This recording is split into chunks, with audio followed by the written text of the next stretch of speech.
มาพี่น้องมาบ้านนี่ของกินรอบสวนพี่น้องอันนี้ก็จะเป็นข้าวปุ้นเนาะหรือว่าขนมจีน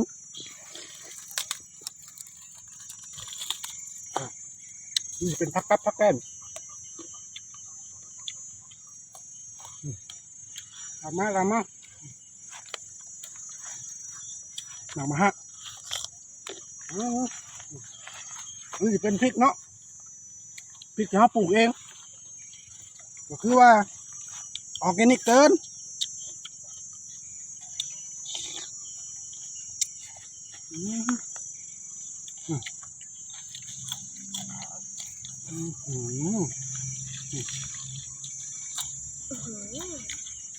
พริกเขามี2 สายพันธุ์เนาะ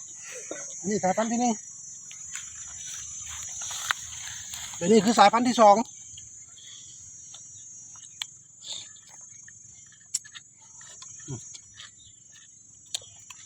สายพันธุ์นี้จะไม่ค่อยเผ็ดปานใดเนาะสามารถกินช่องได้เลยอ๋อน้องเราเนาะ